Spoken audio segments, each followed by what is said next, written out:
Everyone has the same 5 core areas of their life that ultimately determine how happy they'll be. Unfortunately, most of us have developed failure habits in each, and it's Will Moore's mission to help replace those with success habits to maximize momentum. After exiting his business for a combined 9-figure sum, Will learned it's not just about becoming an entrepreneur of your career, but an entrepreneur of the most important business you'll ever run, your life. And to crush it in your life requires firing on all cylinders in your 5 cores by continually taking action, building habits, and maintaining balance in each.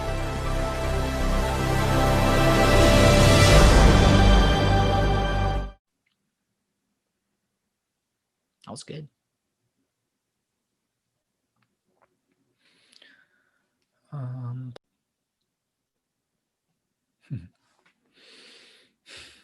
Hello, and welcome to the 5 Core Life Podcast with Will Moore, founder of More Momentum. If not already, please make sure to follow and subscribe to the 5 Core Life Podcast wherever you get your podcasts so that you get notified when new episodes drop every Friday. And of course, if you have not already, please share the podcast with others in your network. It would mean the world to Will, me, and the entire 5 Core Life community. By sharing the podcast, you help us grow this mission that we're on to help the world become the best version of itself. So thank you so much for sharing the podcast with others. On today's episode of The 5 Core Life, host Will Moore sits down with Josh Felber, Emmy Award-Winning Producer, author, and serial entrepreneur. Josh talks about his early beginning of developing the entrepreneurial habits that would carry him through to a successful and happy life, and how you can start developing those habits now. He also discusses the importance of not trying to balance your life, but actually scheduling the life you want into your existing one. Are you ready to fire on all cylinders? If so, let's go. Hello, and welcome to the 5 Core Life Podcast with Will Moore, founder of More Momentum. If you've not already, please make sure to follow and subscribe to the podcast wherever you get your podcasts so that you get notified when new episodes drop every week.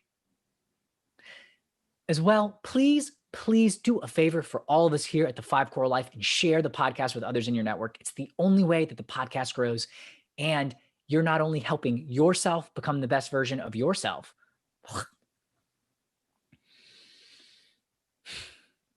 Hello, and welcome to the 5 Core Life Podcast with Will Moore, founder of More Momentum. If you've not already, please make sure to follow and subscribe to the 5 Core Life Podcast so that you get notified when new episodes drop every week.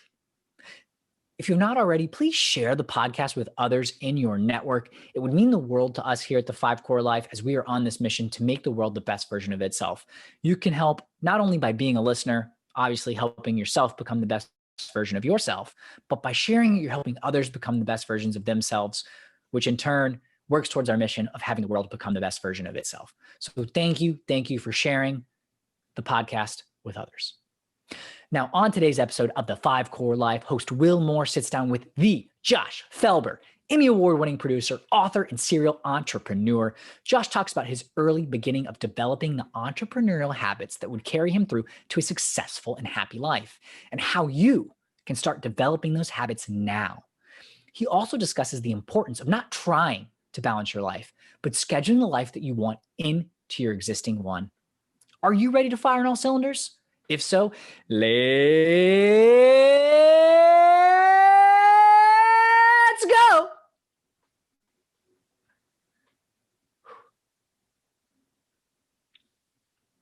Namaste.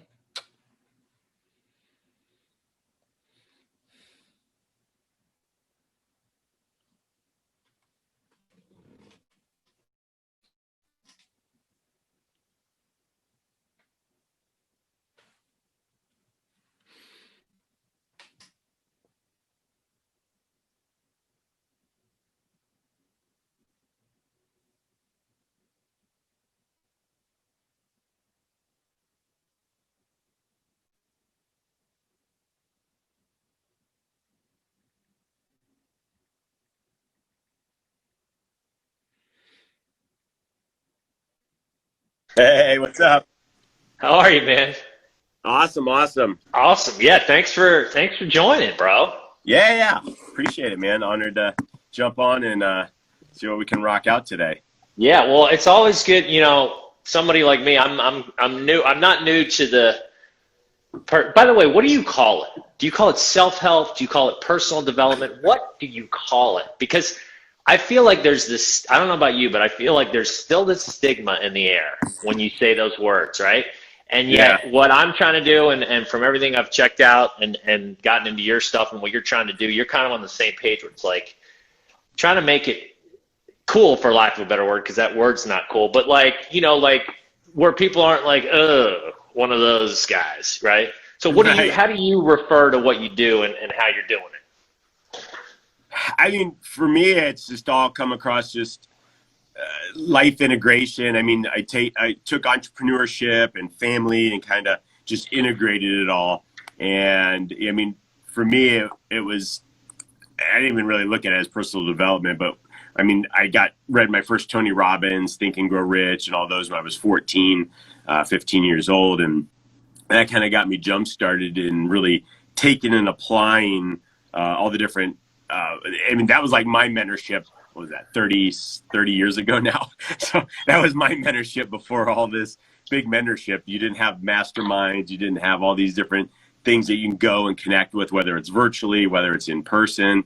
And so that's kind of how I was brought up. And so for me, I guess, whatever you want to call it, personal development, self-help, or whatever, just was kind of like a natural thing. I mean, I was always learning, always figuring out, cool, you know, how can I do this better? How can I improve myself here? And it was more of a natural way of life is the way I kind of always looked at it.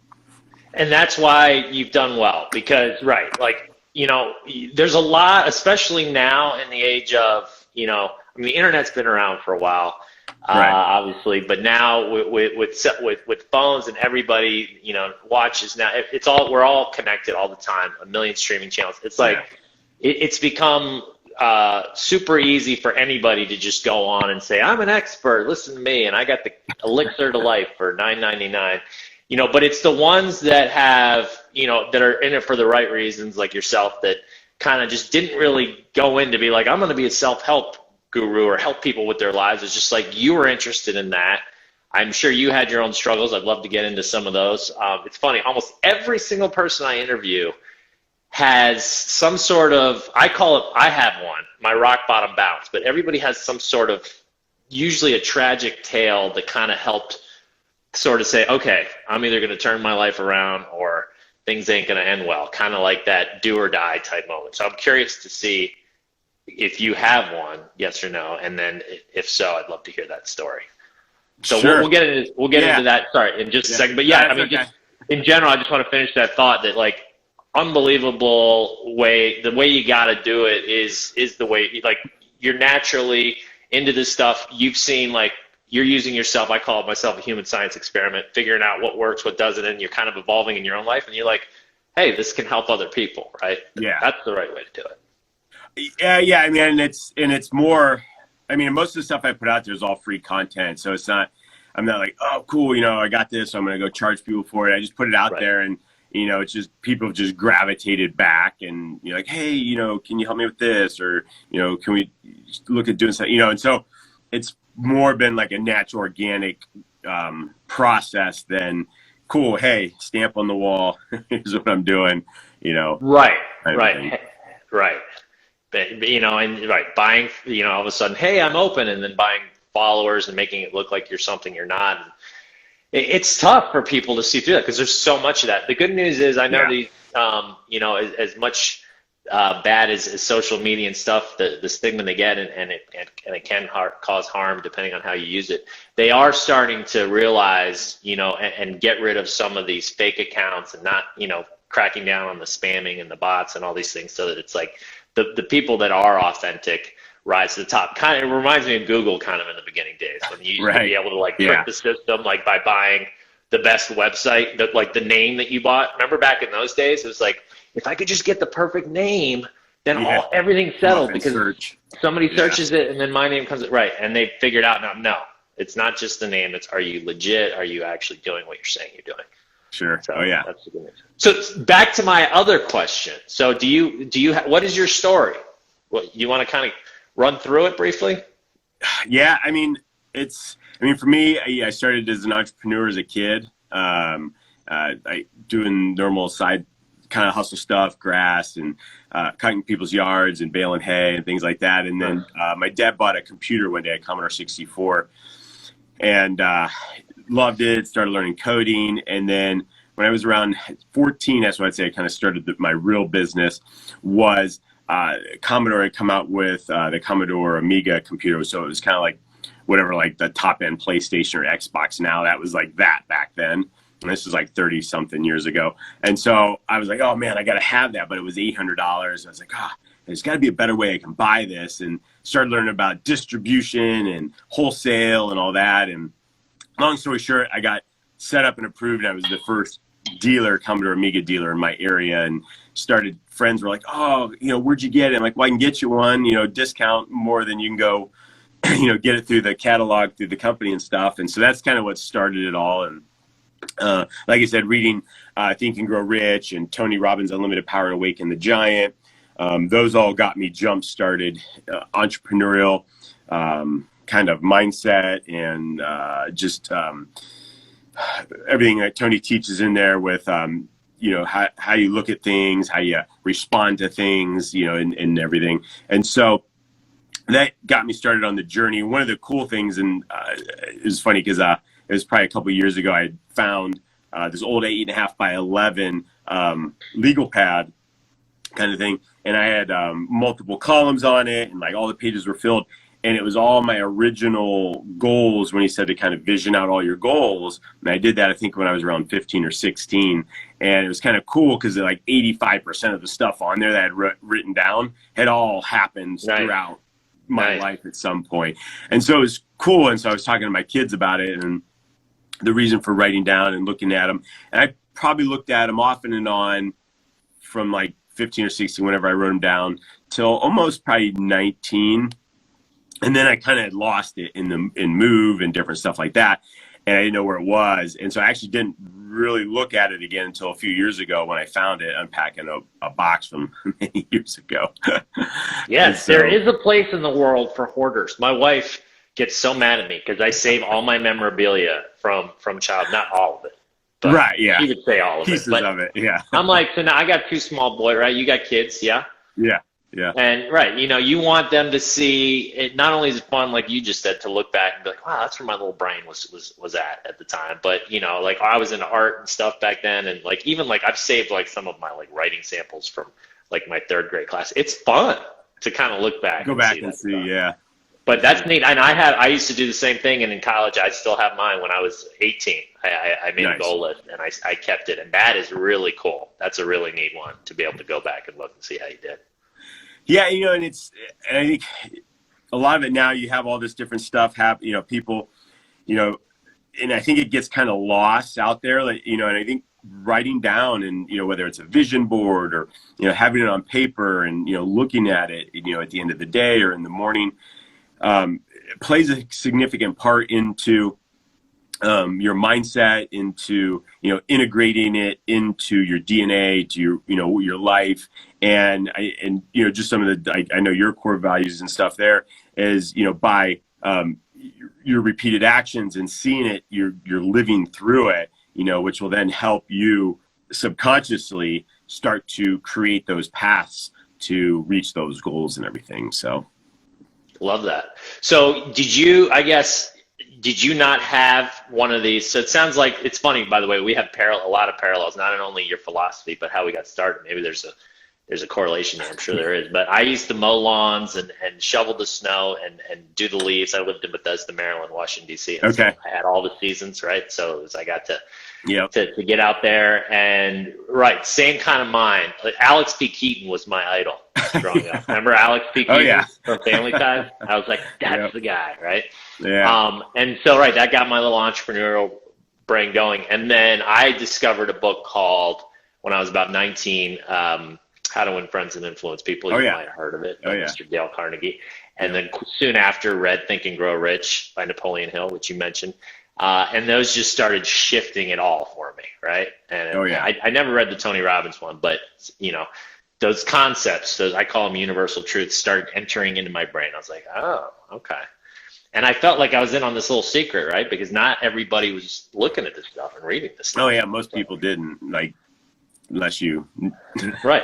The vast majority, right? And even when I was, it's kind of like what I was saying at the beginning of when we started talking, it's like when I was that age, there was definitely a negative self-help stigma. Like, what's wrong with you? Is your brain broken? Like, why are you reading self-help, right? Right. And I think it's definitely gotten better, especially now, like wellness and stuff is really starting to become more mainstream, which is awesome. But I do still think that there's still a bit of I'm mentoring a couple college kids, and these Gen Zers, they call them hardos and they call them tryhards. And I'm like, what do you mean? He's like, because this one kid, he's kind of like me when I was his age, and he's like my little protege. I love him. And he's just kind of like trying to like rise above it all and get ahead of the game and like look at the big picture, which 99% of his friends aren't doing, and people around him. And they call him a tryhard and a hardo, which is like, why are you trying so hard? You know? And I'm like, next time somebody says that, be like, why aren't you? Right? And it's obviously easier said than done. But that's the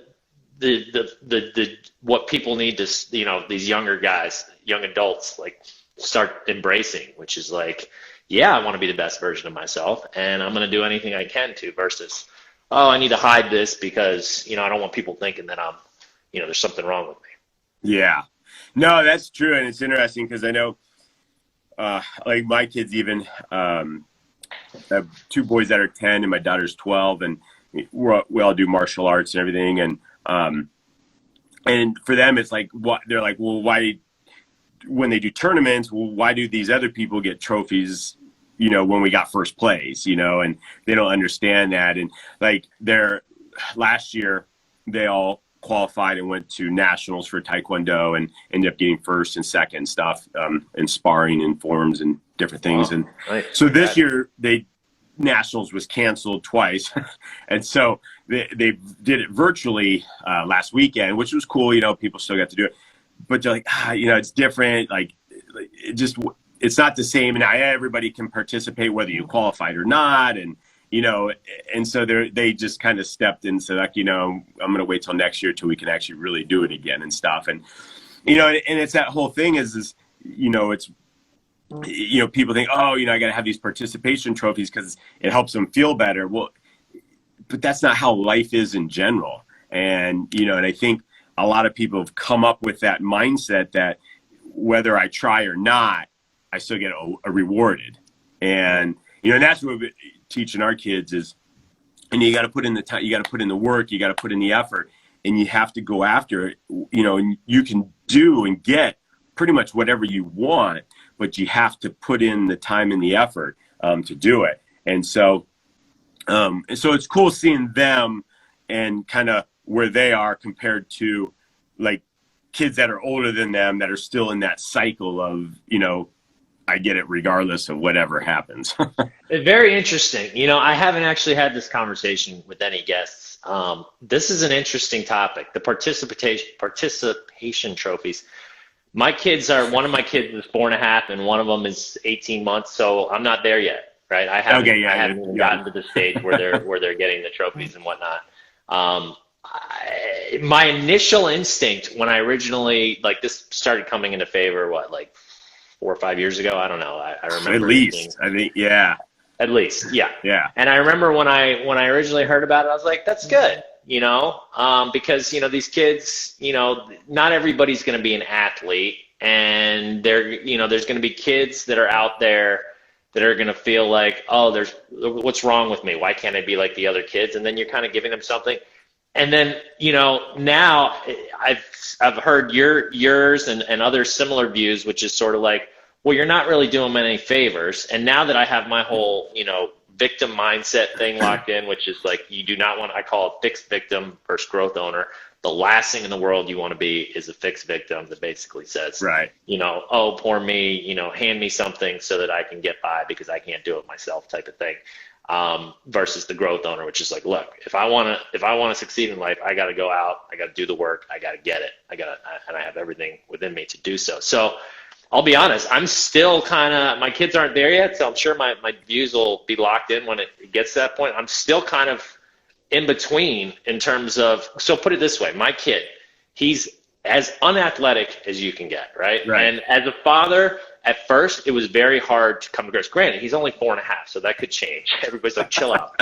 But as of now, he had zero interest in you give him a ball, he runs the other way. You know, we have the soccer he's in right now, right, which is basically just, you know, there's like maybe 10 out of the 20 kids that are actually participating and kicking, and then, you know, the other ones are just kind of off picking berries and whatnot. Yeah.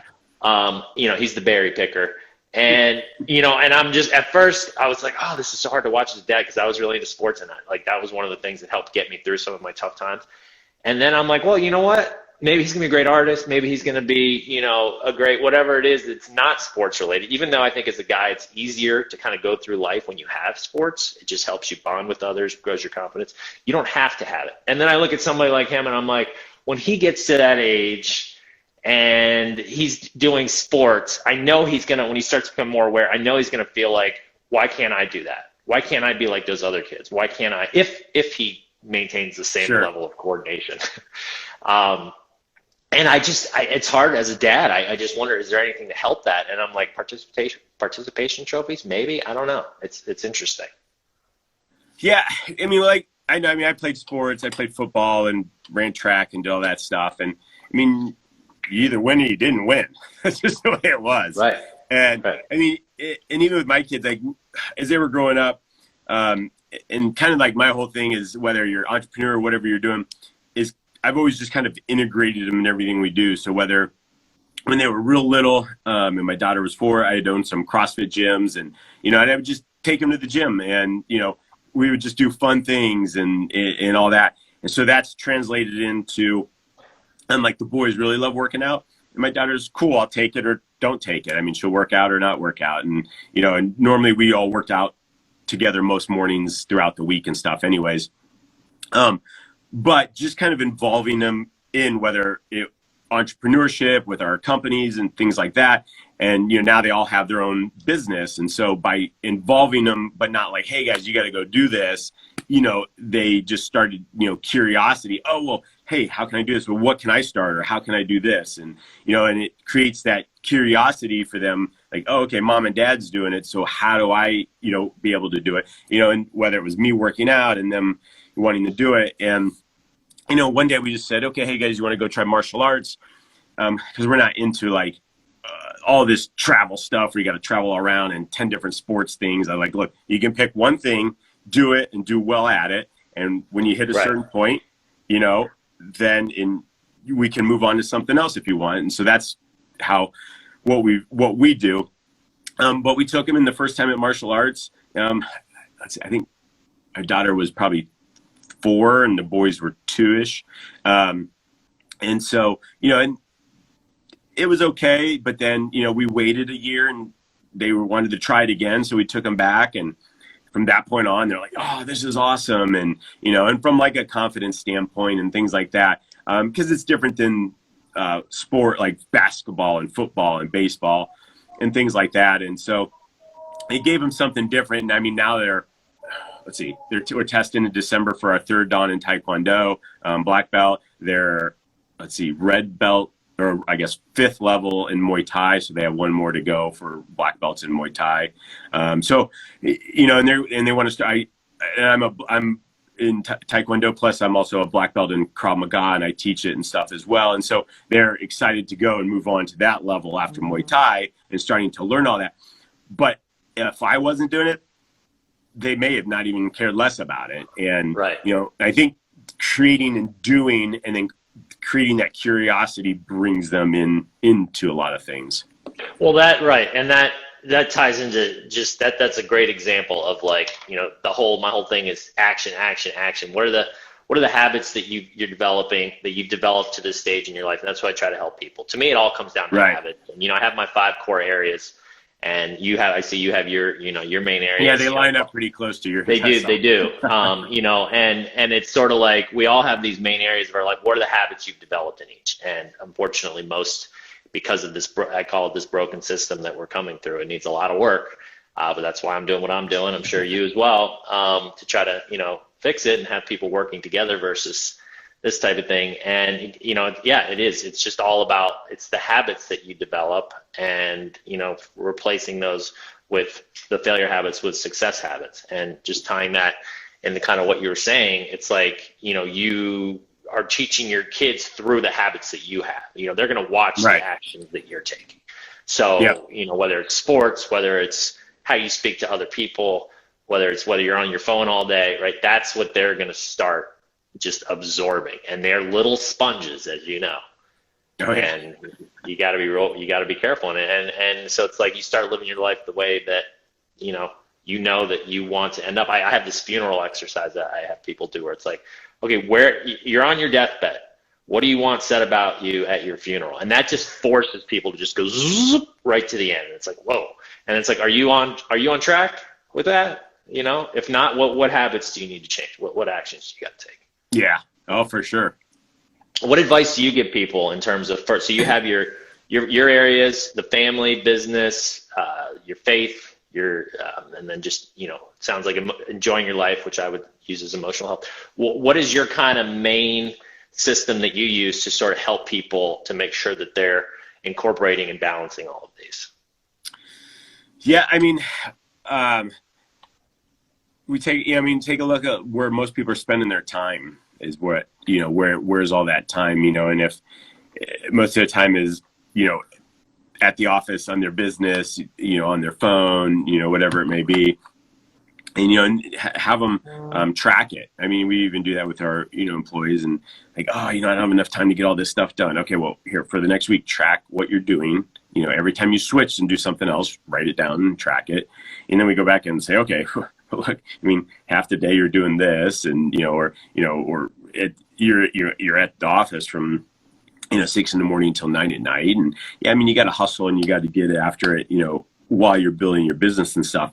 But instead of having, you want to take your business and build it around your lifestyle and what you want, instead of having it control you the other way around. And so many entrepreneurs, especially a lot of the ones that I've met with and talked with and stuff, it's the other way around. And, you know, which is natural because you get it, you start it, it's a passion, whatever it may be, and you just get going and heads down and, you know, and go, you know, really going after it. And before you know it, a year and a half goes by, you're like, whoa.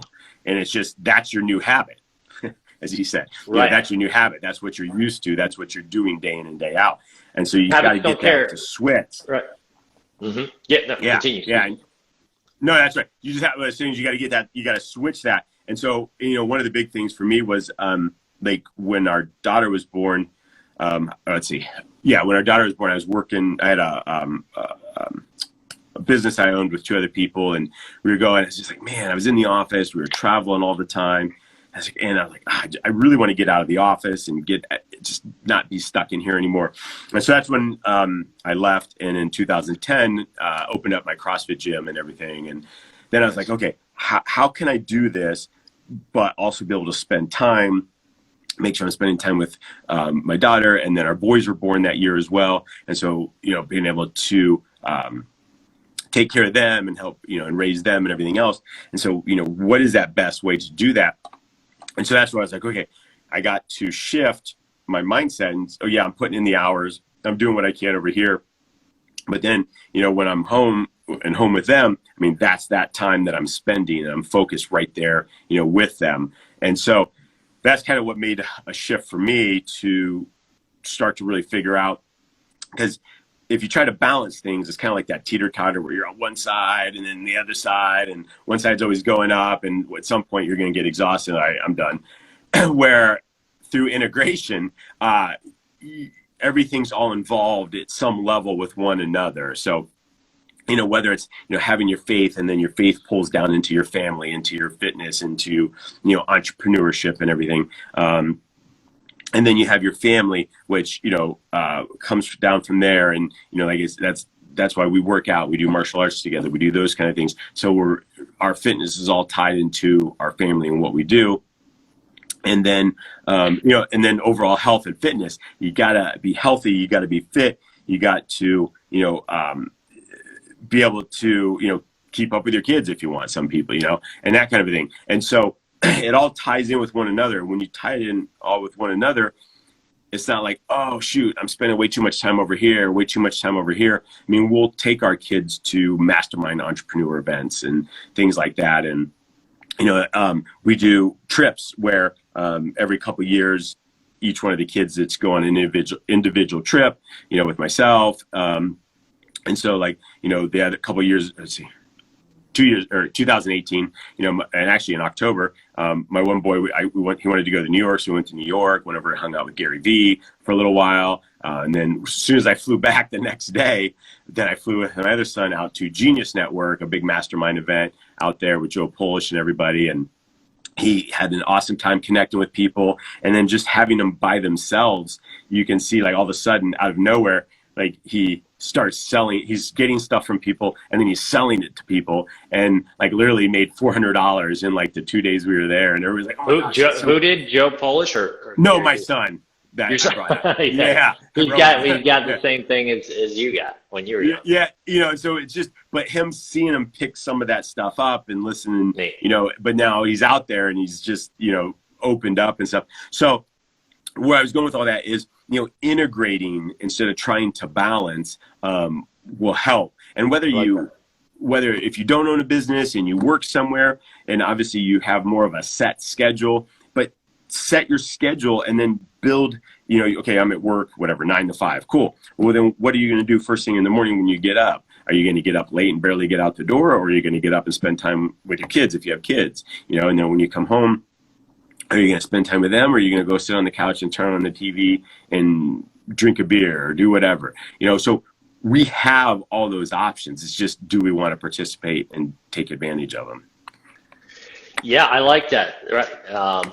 So basically, when you say integrate, I hear the word. I hear schedule it. Right. It's don't just try to schedule your life the way you want it. And it goes back to habits and routines, like we were saying. It's habits don't care if they're good or bad, helping or hurting us. They're going to do their thing. And if you have bad ones and it's not tied to your 4 pillars or my 5 cores, then you're going to be struggling. But if you just start integrating those things, scheduling in the certain times you want to do certain things, and making sure, for instance, relationships, date night with your wife or your spouse or whatever. It's if you don't schedule that, I'm sure you can relate. It's very easy to just, oh wait, 2 months has gone by and we haven't, and then that's not good for the relationship. You got to schedule them. Yeah, no, that's the truth. And where I was gonna go. Go ahead. Oh, no worries. I do that all the time. We're part of an ADD generation here. Yeah. Well, no, I saw a comment pop up and I was like, I don't know. So. Somebody asked you if you had any daughters. Saw that. Yeah. So I have one. Yeah, one. So yep. She's in martial arts and loves reading.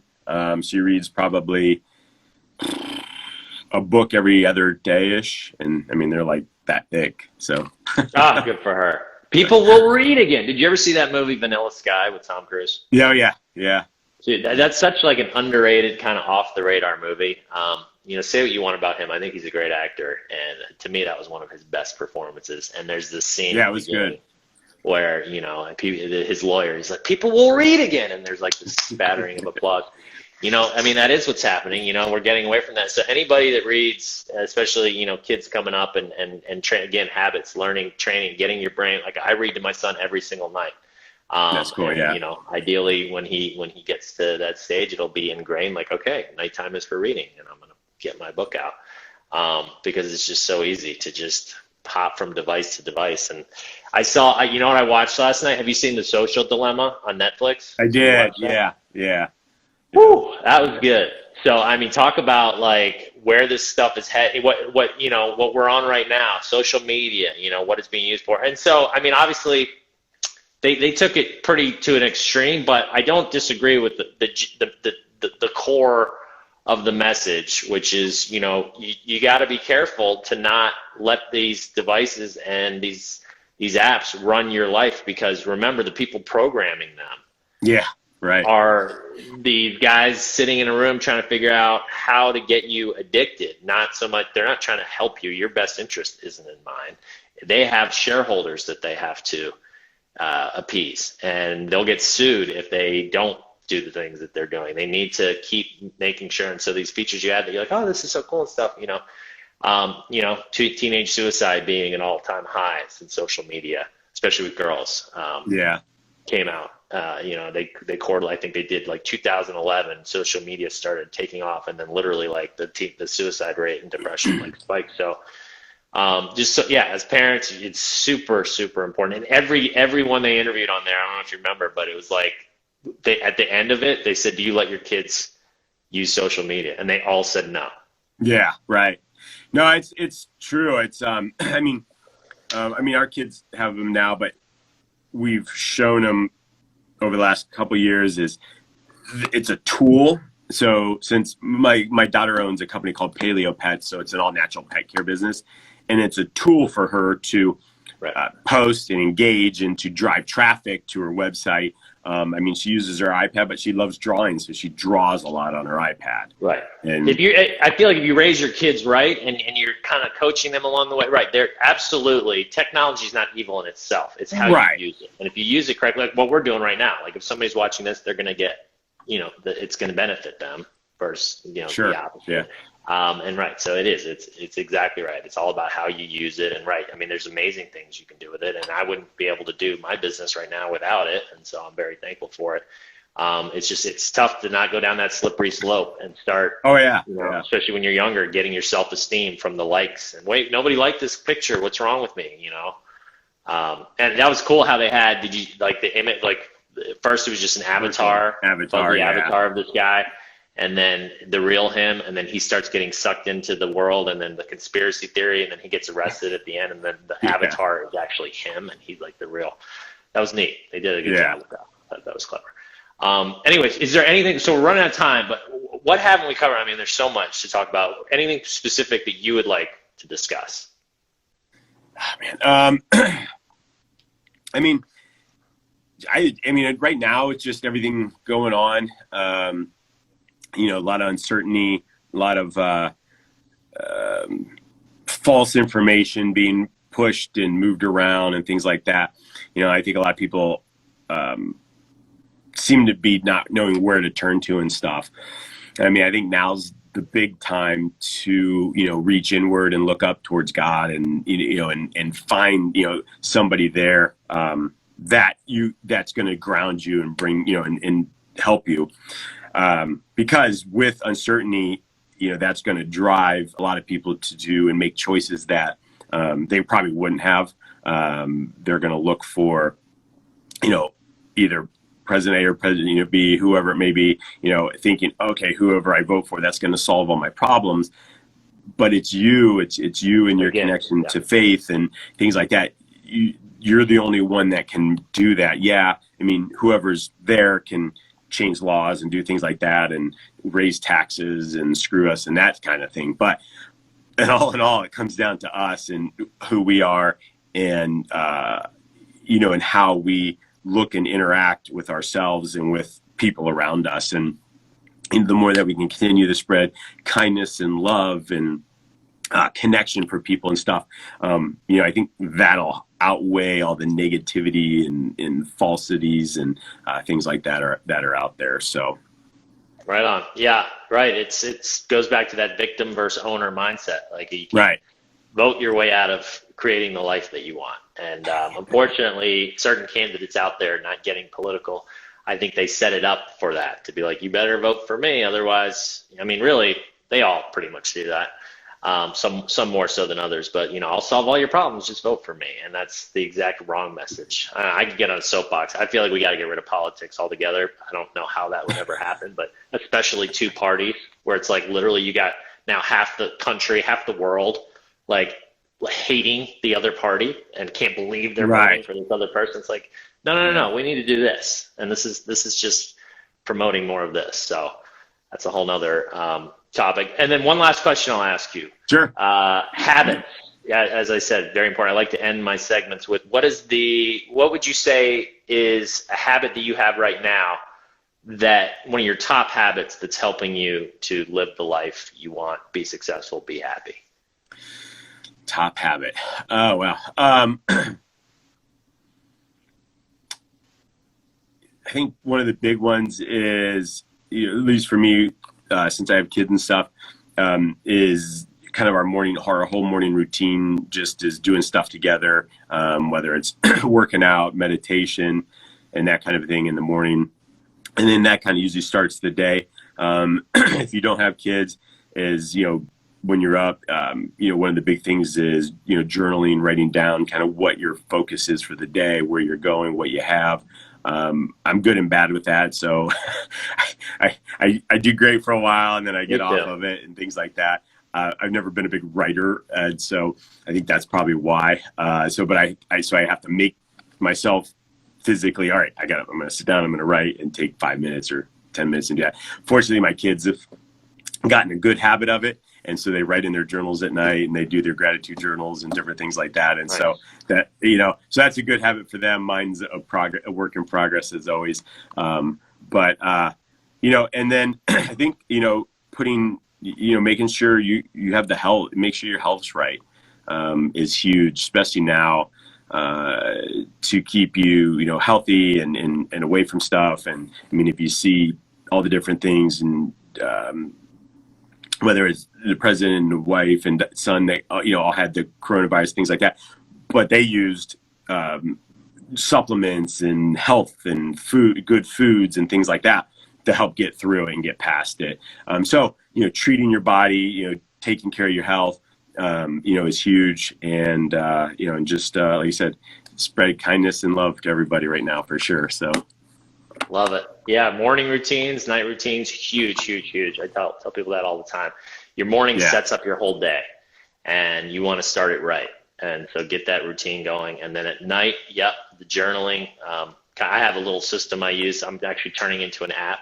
My whole thing right now, I want to gamify, like we were saying at the opening of this conversation, I want to gamify and make it cool to level up. When you level up on these phones that are addictive, I want to also level up on screen. So I have this app that I'm building to help you create those habits. And part of it, you have your morning routine and you're this rocket ship and you're going to different galaxies and planets and meeting aliens and all this stuff. And it's the idea is right. I mean, this is what people are into right now. And so it's like, let's use that. Let's use what we know about addiction and get them addicted to this type of stuff. Because I think a lot of people look at it like you and your kids are getting in the habit.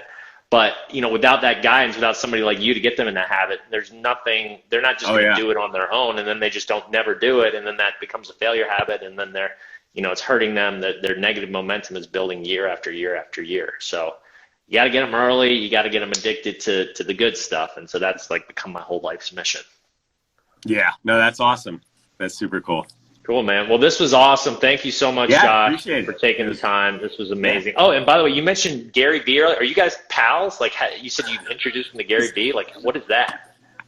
I mean, we've known each other for a while, connected a long time ago via like Twitter when Twitter was kind of the hot social platform, and stayed in contact and helped him do a couple book promos, and we brought him into Cleveland a few years back and stuff. And so, cool. So it's, I respect, he's one of those guys, I almost mentioned him earlier, that is taking the stigma and just changing it in terms of like helping people, right? He's doing it in his own in your face, he curses and that, and that's not my style, or it doesn't seem like your style, but he's got his style and it's working, and he's unapologetic about it, and I got mad respect for that. Somebody says, how to remove hesitation. Hesitation from what? How to remove hesitation. Well, the way I would immediately respond to that is just act. So fear, to me, I immediately think fear, and fear is one of those things that just rules a lot of our lives. That fixed victim mindset is ruled by fear and not a lot, preventing you from taking action. Because you're like, I better not do that, or this could happen, or I might fail, and then I'll feel bad about myself. If you hesitate, just act, and you get in a habit of acting. And it sounds a lot simpler than it is, because if you're in the habit of not acting and hesitating, it's really hard. But once you do, just start fake it till you make it. Just start taking action. Like if you hesitate, like, I shouldn't, just catch yourself and then do it. And then soon it'll become the habit where you're like, the worst case scenario you come to learn isn't bad at all. And then you just move forward, and then you overcome whatever that fear is. Yeah, no, it's great. And start small. Like if you have a big hesitation right now, but start small. Make it like, if you're hesitant about, should I drink water or drink milk? Just grab the water and drink it. Grab the water, right. Start small. Commit. Make a decision. You can always pivot. You can always change. Right. Fail forward, right? Nothing's ever going to be, don't let trying to be perfect freeze you, because that's exactly right. It does that. Well, and it's interesting was one of the things I think that helped me, especially when I was young, is like I've owned 15 companies over the years, and anytime I've gone into anytime I go into anything I do, I've never had that fear thing, like, oh wait, is this going to work, or and start to second guess myself. I just do it, like you said. I just do it, and now and majority of the time it's all good, and other times you're like, crap, I should have thought of this out a little bit more, or whatever. Right. But it's way better to do. It's way better to do what you're doing versus just spend all this time trying to make it perfect, and then you go forward and you're like, I spent way too much time and wasted all this time. I should have just tried it, and if it didn't work, I could have pivoted. There's a book called Getting Real that ties to that, as well as what's the big one that talks about that? The Lean Startup, I think. Yeah. Just fail. Just do it. Just do it. Learn. Repeat. Do, fail, pivot, repeat, type of deal. Yep. So nice, man. Cool. Awesome. Great chatting, and definitely want to keep in touch if that's okay with you. You're an awesome dude, and we got a lot in common, so I'd love to stay in touch. And definitely looking forward to talking in the future and checking out more of what you're doing. Keep doing what you're doing. Oh, I think we lost your audio somehow.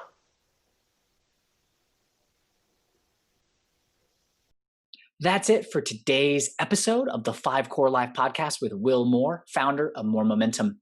I hope you enjoyed today's episode. If you have not already, please make sure to subscribe and follow the 5 Core Life podcast wherever you are listening or watching this, so that you get notified when new episodes air every week. And if you have not joined the 5 Core Life Facebook group, I encourage you to join that and see what all of the fuss is about. There's some awesome content designed to get your momentum going, including a monthly giveaway to win a complimentary coaching call with the Will Moore. The Facebook group is currently the only place to get Will's dedicated attention on your 5 core journey. If you're feeling stuck or just want someone to cheer you on, then that is the place you need to be. There's nothing like a community of people on the same journey to get you fired up, kicking butt, and taking names. So come join us. Well, get moving. Gain momentum. Join the movement. Join Emmett by going to moremomentum.com to take a free life evaluator quiz on where you currently stand in each of your 5 cores.